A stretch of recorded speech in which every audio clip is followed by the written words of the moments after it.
Capítulo 7º. Da alteração dos contratos e dos preços. Art.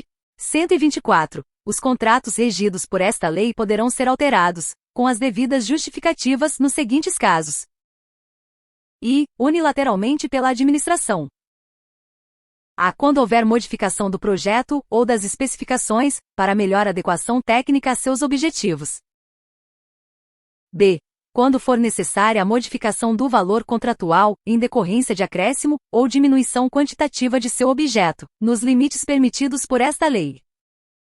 Segunda, por acordo entre as partes. A. Quando conveniente a substituição da garantia de execução. B. Quando necessária a modificação do regime de execução da obra ou do serviço, bem como do modo de fornecimento, em face de verificação técnica da inaplicabilidade dos termos contratuais originários. C.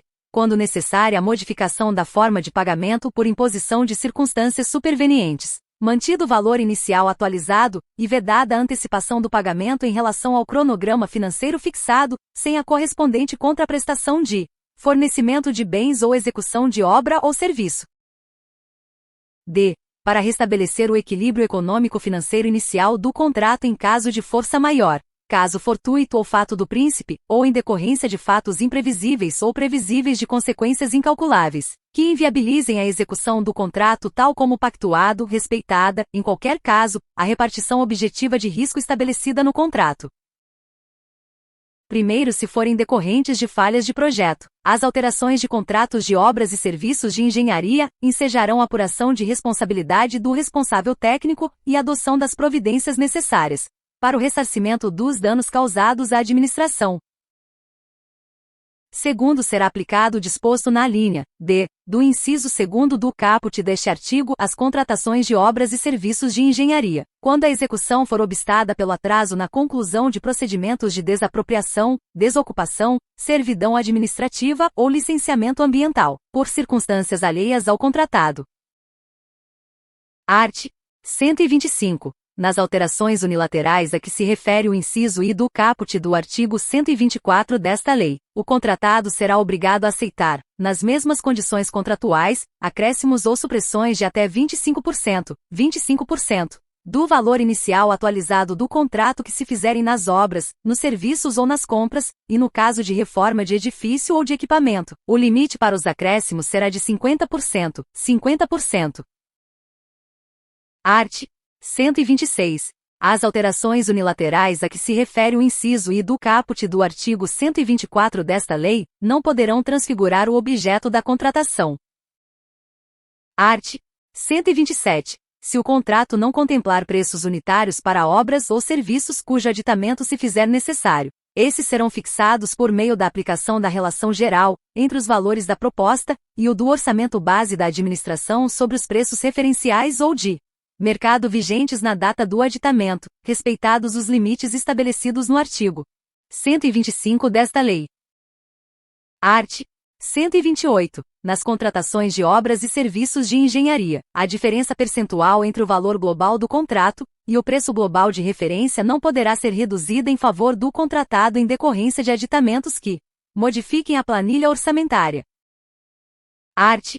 129. Nas alterações contratuais para supressão de obras, bens ou serviços, se o contratado já houver adquirido os materiais e os colocado no local dos trabalhos, estes deverão ser pagos pela administração pelos custos de aquisição regularmente comprovados e monetariamente reajustados, podendo caber indenização por outros danos eventualmente decorrentes da supressão, desde que regularmente comprovados. Art. 130. Caso haja alteração unilateral do contrato que aumente ou diminua os encargos do contratado, a administração deverá restabelecer, no mesmo termo aditivo, o equilíbrio econômico-financeiro inicial. Art. 131. A extinção do contrato não configurará óbice para o reconhecimento do desequilíbrio econômico-financeiro, hipótese em que será concedida indenização por meio de termo indenizatório. Parágrafo único. O pedido de restabelecimento do equilíbrio econômico-financeiro deverá ser formulado durante a vigência do contrato e antes de eventual prorrogação nos termos do artigo 107 desta lei. Art. 132. A formalização do termo aditivo é condição para a execução, pelo contratado, das prestações determinadas pela administração no curso da execução do contrato, salvo nos casos de justificada necessidade de antecipação de seus efeitos, hipótese em que a formalização deverá ocorrer no prazo máximo de um mês. Art. 133. Nas hipóteses em que for adotada a contratação integrada ou semi-integrada, é vedada a alteração dos valores contratuais, exceto nos seguintes casos. E, para restabelecimento do equilíbrio econômico-financeiro decorrente de caso fortuito ou força maior. Segunda, por necessidade de alteração do projeto ou das especificações para melhor adequação técnica aos objetivos da contratação, a pedido da administração, desde que não decorrente de erros ou omissões por parte do contratado, observados os limites estabelecidos no artigo 125 desta lei. Terceira, por necessidade de alteração do projeto nas contratações semi-integradas, nos termos do 5º do artigo 46 desta lei. Quarta, por ocorrência de evento superveniente alocado na matriz de riscos, como de responsabilidade da administração. Art. 134. Os preços contratados serão alterados, para mais ou para menos, conforme o caso, se houver, após a data da apresentação da proposta, criação, alteração ou extinção de quaisquer tributos ou encargos legais ou a superveniência de disposições legais, com comprovada repercussão sobre os preços contratados. Art. 135. Os preços dos contratos para serviços contínuos com regime de dedicação exclusiva de mão de obra ou com predominância de mão de obra serão repactuados para manutenção do equilíbrio econômico-financeiro, mediante demonstração analítica da variação dos custos contratuais com data vinculada. E, a da apresentação da proposta, para custos decorrentes do mercado. Segunda, ao acordo, à convenção coletiva ou ao dissídio coletivo ao qual a proposta esteja vinculada, para os custos de mão de obra. Primeiro, a administração não se vinculará às disposições contidas em acordos, convenções ou dissídios coletivos de trabalho que tratem de matéria não trabalhista, de pagamento de participação dos trabalhadores nos lucros ou resultados do contratado, ou que estabeleçam direitos não previstos em lei, como valores ou índices obrigatórios de encargos sociais ou previdenciários, bem como de preços para os insumos relacionados ao exercício da atividade.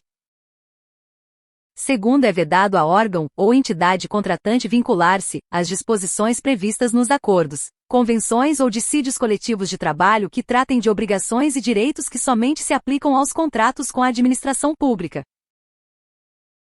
Terceiro, a repactuação deverá observar o interregno no mínimo de um ano, contado da data da apresentação da proposta ou da data da última repactuação.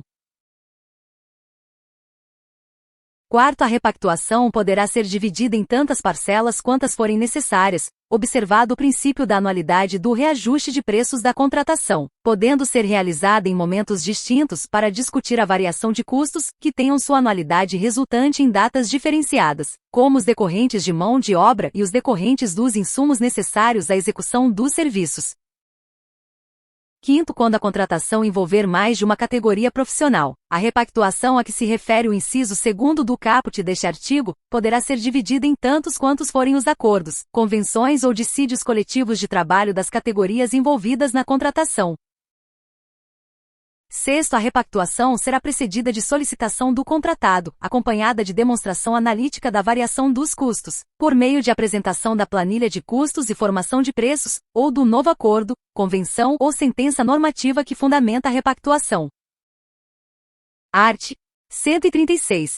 Registros que não caracterizam alteração do contrato podem ser realizados por simples apostila, dispensada a celebração de termo aditivo, como nas seguintes situações.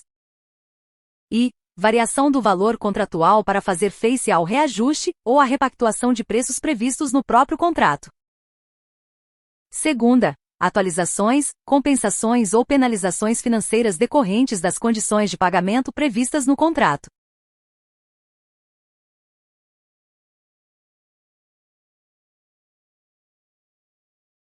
Terceira, alterações na razão ou na denominação social do contratado. Quarta, empenho de dotações orçamentárias. Capítulo 8º. Das hipóteses de extinção dos contratos. Art. 137. Constituirão motivos para extinção do contrato, a qual deverá ser formalmente motivada nos autos do processo, assegurados o contraditório e a ampla defesa, às seguintes situações: e não cumprimento ou cumprimento irregular de normas editalícias ou de cláusulas contratuais, de especificações, de projetos ou de prazos.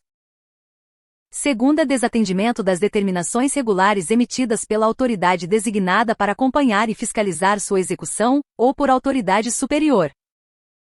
Terceira, alteração social ou modificação da finalidade, ou da estrutura da empresa que restringe a sua capacidade de concluir o contrato. Quarta, decretação de falência ou de insolvência civil, dissolução da sociedade ou falecimento do contratado. V. Caso fortuito ou força maior, regularmente comprovados, impeditivos da execução do contrato. Sexta, atraso na obtenção da licença ambiental, ou impossibilidade de obtê-la, ou alteração substancial do anteprojeto que dela resultar, ainda que obtida no prazo previsto. Sétima, atraso na liberação das áreas sujeitas à desapropriação, à desocupação ou à servidão administrativa, ou impossibilidade de liberação dessas áreas. Oitava, razões de interesse público justificadas pela autoridade máxima do órgão ou da entidade contratante.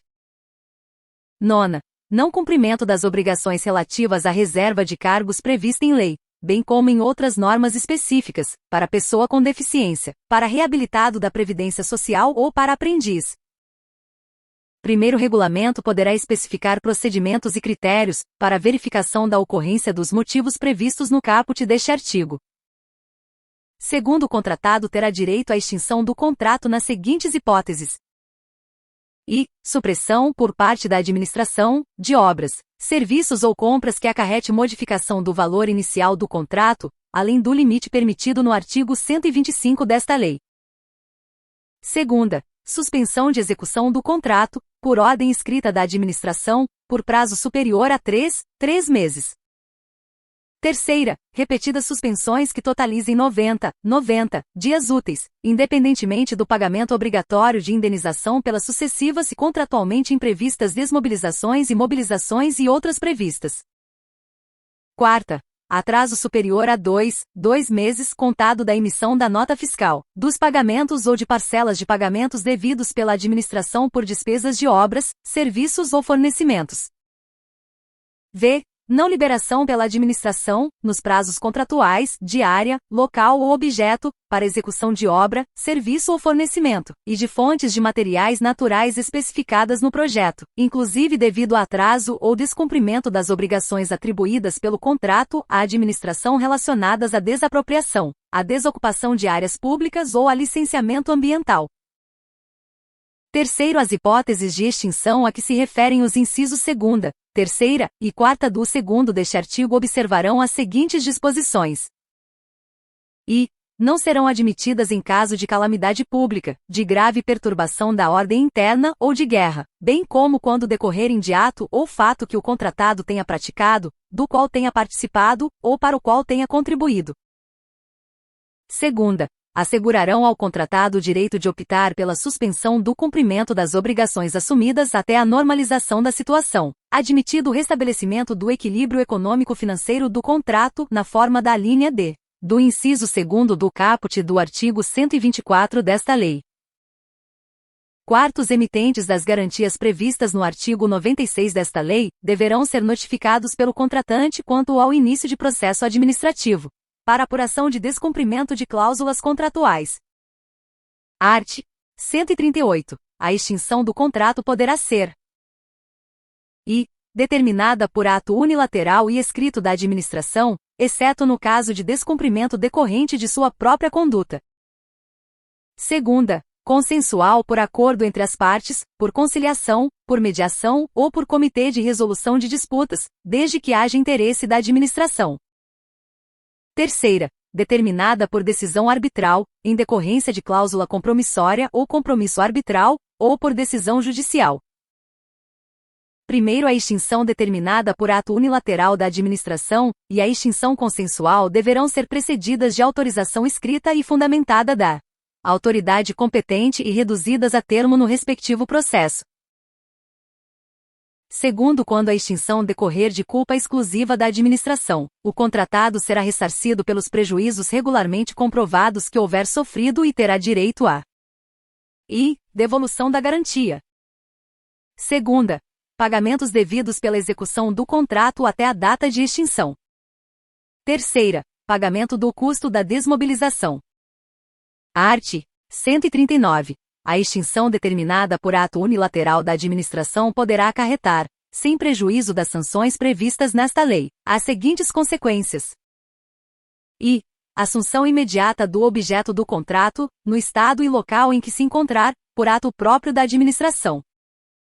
Segunda, ocupação e utilização do local, das instalações, dos equipamentos, do material e do pessoal empregados na execução do contrato, e necessários à sua continuidade. Terceira, execução da garantia contratual para a. Ressarcimento da administração pública, por prejuízos decorrentes da não execução.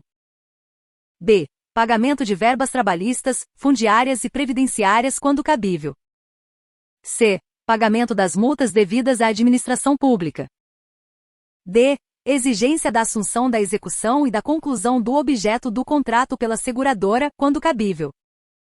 Quarta, retenção dos créditos decorrentes do contrato, até o limite dos prejuízos causados à administração pública e das multas aplicadas. Primeiro, a aplicação das medidas previstas nos incisos I e segunda do caput deste artigo, ficará a critério da administração, que poderá dar continuidade à obra ou ao serviço por execução direta ou indireta. Segundo, na hipótese do inciso segundo do caput deste artigo, o ato deverá ser precedido de autorização expressa do Ministro de Estado, do secretário estadual ou do secretário municipal competente, conforme o caso. Capítulo 9. Do recebimento do objeto do contrato. Art. 140. O objeto do contrato será recebido. Em se tratando de obras e serviços, provisoriamente pelo responsável por seu acompanhamento e fiscalização, mediante termo detalhado, quando verificado o cumprimento das exigências de caráter técnico. b. Definitivamente por servidor ou comissão designada pela autoridade competente, mediante termo detalhado que comprove o atendimento das exigências contratuais. Segunda, em se tratando de compras, provisoriamente de forma sumária, pelo responsável por seu acompanhamento e fiscalização, com verificação posterior da conformidade do material com as exigências contratuais. b. Definitivamente por servidor ou comissão designada pela autoridade competente, mediante termo detalhado que comprove o atendimento das exigências contratuais. Primeiro, o objeto do contrato poderá ser rejeitado, no todo ou em parte, quando estiver em desacordo com o contrato. Segundo, o recebimento provisório ou definitivo não excluirá a responsabilidade civil pela solidez pela segurança da obra ou serviço nem a responsabilidade ético-profissional pela perfeita execução do contrato, nos limites estabelecidos pela lei ou pelo contrato. Terceiro, os prazos e os métodos para a realização dos recebimentos provisório e definitivo serão definidos em regulamento ou no contrato. Quarto, salvo disposição em contrário constante do edital, ou de ato normativo, os ensaios, os testes e as demais provas para aferição da boa execução do objeto do contrato, exigidos por normas técnicas oficiais, correrão por conta do contratado.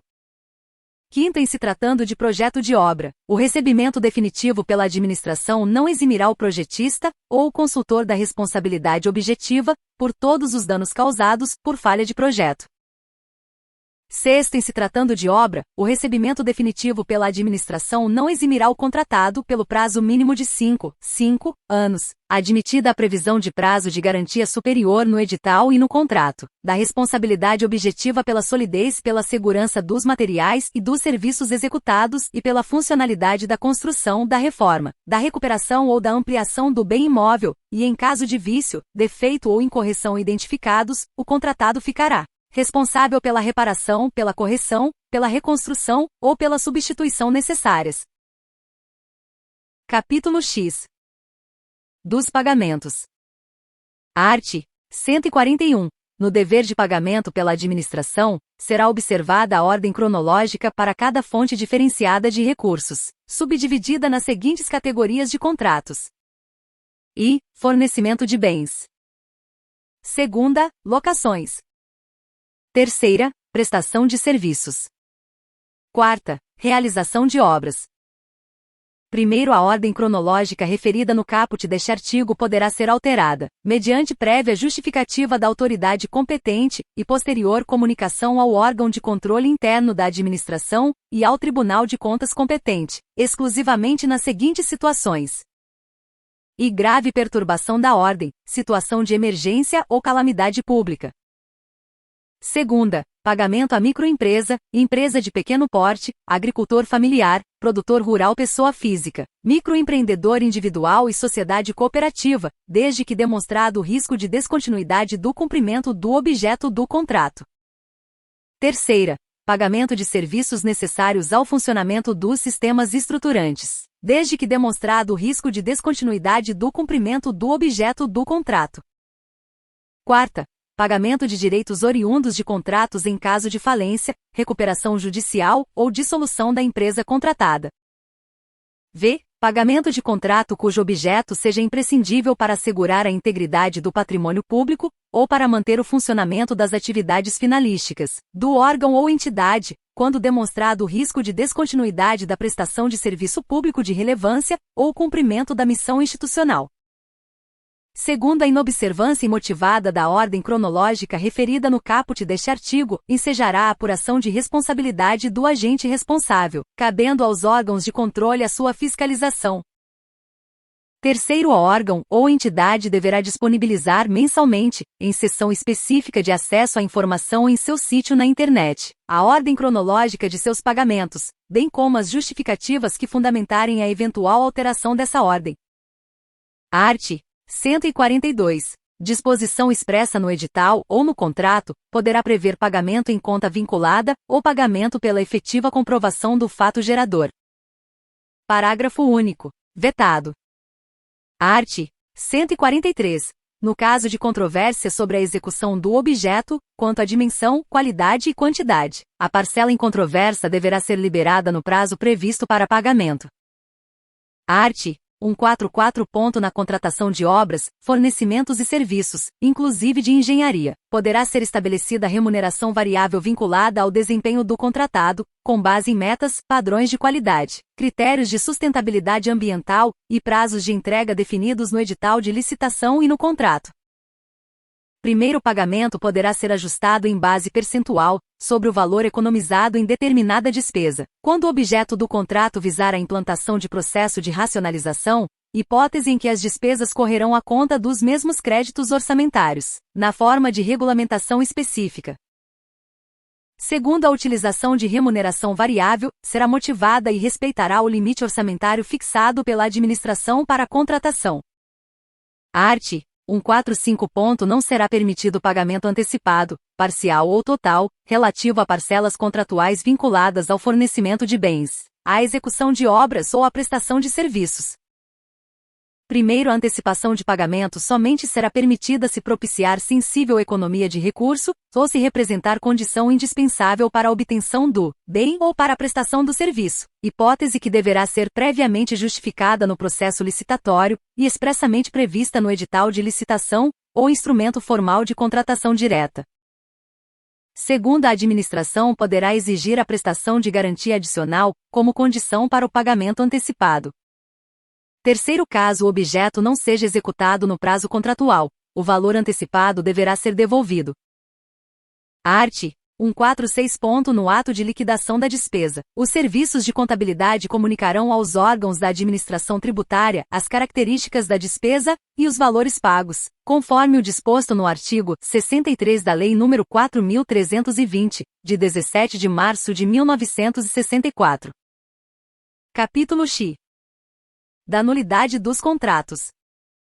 Art. 147. Constatada a irregularidade no procedimento licitatório ou na execução contratual, caso não seja possível o saneamento, a decisão sobre a suspensão da execução ou sobre a declaração de nulidade do contrato somente será adotada na hipótese em que se revelar medida de interesse público, com avaliação, entre outros, dos seguintes aspectos: impactos econômicos e financeiros decorrentes do atraso na fruição dos benefícios do objeto do contrato. Segunda, riscos sociais, ambientais e a segurança da população local decorrentes do atraso na fruição dos benefícios do objeto do contrato. Terceira, motivação social e ambiental do contrato.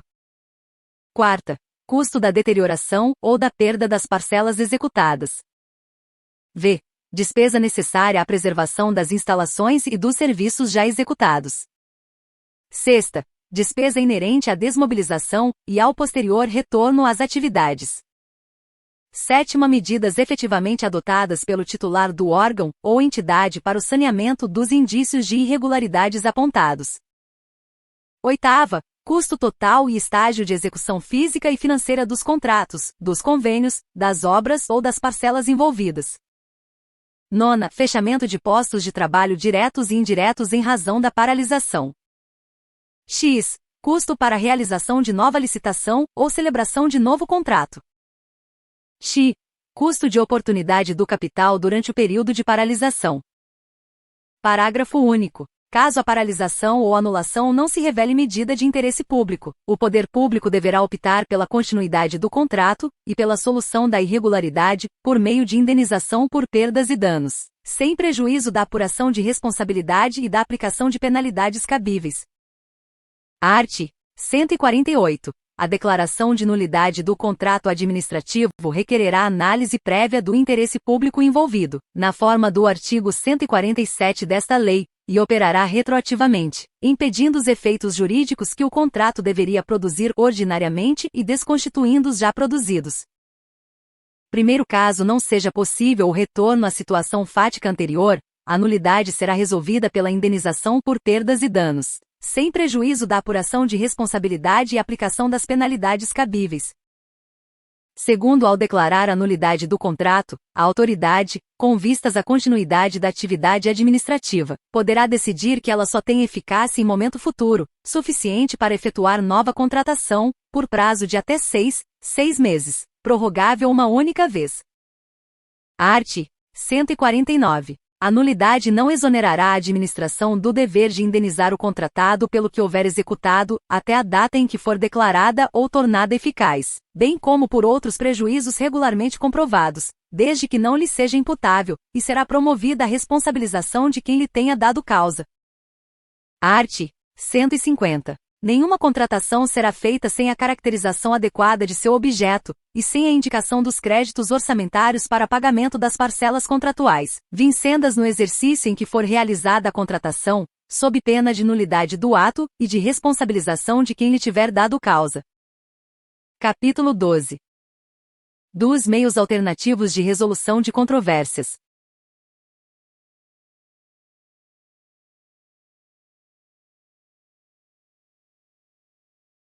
Art. 151.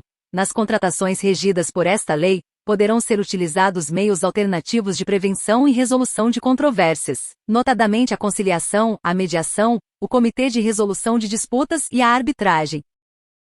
Parágrafo único. Será aplicado o disposto no caput deste artigo às controvérsias relacionadas a direitos patrimoniais disponíveis, como as questões relacionadas ao restabelecimento do equilíbrio econômico-financeiro do contrato, ao inadimplemento de obrigações contratuais, por quaisquer das partes e ao cálculo de indenizações. Art. 152. A arbitragem será sempre de direito e observará o princípio da publicidade. Art. 153.